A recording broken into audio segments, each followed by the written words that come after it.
bertanya, kebanyakan kan orang tua ingin anaknya lebih dari dia begitu. Tapi syukur kalau satu passion, Pak. Contohnya bapaknya dokter ingin punya anak yang jadi dokter lebih baik. Ya. Nah, bagaimana Pak kalau anaknya ini beda passion dari dirinya? Ya, kalau saya sih melihat begini kan, yang namanya anak itu selalu muncul pada sebuah era yang berbeda-beda. Contoh misalnya saya, generasi milenial. Lalu kemudian ada generasi Alpha. Lalu kemudian yang terakhir sekarang ada generasi Z. Jadi generasi-generasi ini lahir pada sebuah era yang berbeda-beda, Giri. Karena saya percaya bahwa setiap era itu memunculkan sebuah ketertarikan yang berbeda-beda disebabkan karena adanya sesuatu di era itu, gitu ya. Dulu pada era milenium, komputer masih mulai ada. Lalu kemudian dari situ mulai beralih kepada apa? Komunikasi. Handphone. Jadi yang kita kenal dengan 4.0. Iya. Jadi era 4.0 itu sudah mulai kecanggihan teknologi misalnya. Orang mulai menggunakan internet. Mulai dari 3G, 4G, bahkan sekarang sudah ada 5G. Itu kan luar biasa. Tantangannya juga berbeda, Giri. Setiap era itu tantangannya berbeda. Oke? Dari sisi ekonomi, dari sisi pekerjaan, semua itu berbeda-beda. Nah, sekarang generasi Z di atas saya, bahkan mungkin di atasnya Giri. Iya, di atas. Anak usia 10 tahun udah bisa pegang handphone. Bahkan mereka sudah bisa internet. Betul nggak? Betul.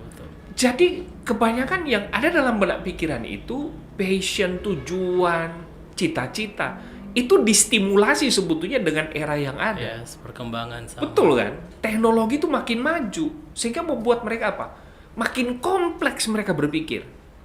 Tapi semakin kompleks itu kelihatan sekali individualnya. Tapi itu memang globalisasi, kita nggak bisa bikin apa-apa. Nah, berarti menurut saya sebetulnya kalau kita bicara tentang mau kemana anak kita, tentu saja kan kita nggak bisa mendikte seperti dengan era saya, milenial. Ya kita perlu sebetulnya memberikan kebebasan kepada anak kita untuk dia menentukan cita-citanya sesuai dengan apa? Tujuan dia. Apa yang dia mau gitu. Yes. Masa kok dia pengen menjadi misalnya tentara, tapi papanya pengen jadi dokter. Iya. Mau dipaksain, malah justru akan sangat berbahaya buat anak.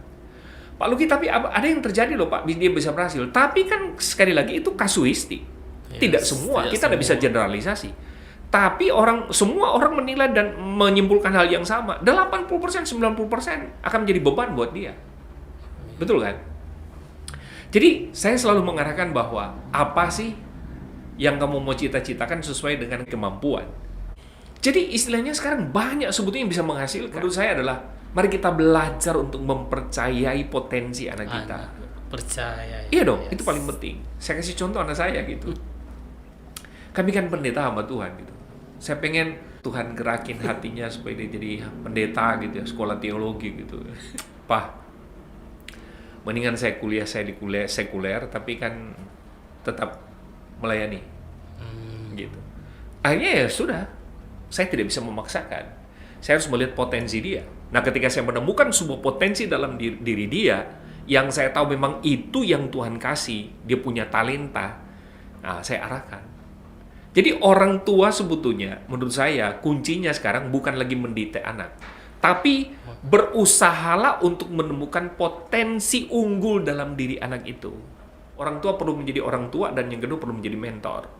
Mentor dan orang tua itu perlu menemukan potensi yang terbaik dalam diri anak kita, lalu kemudian bagaimana kita mengarahkan, membimbing sampai dia mencapai itu. Itu paling penting. Nah, parenting itu harus sampai di situ. Ya tentu saja dengan nilai-nilai spiritualitas yang perlu kita tanamkan dalam diri dia. Kita itu hanya tinggal apa sih? Mendorong kan.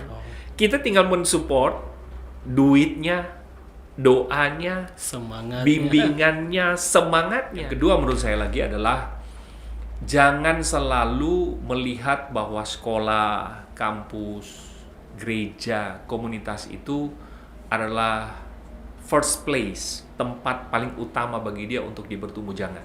Menurut saya tempat paling utama dan pendidikan paling terbaik itu di rumah.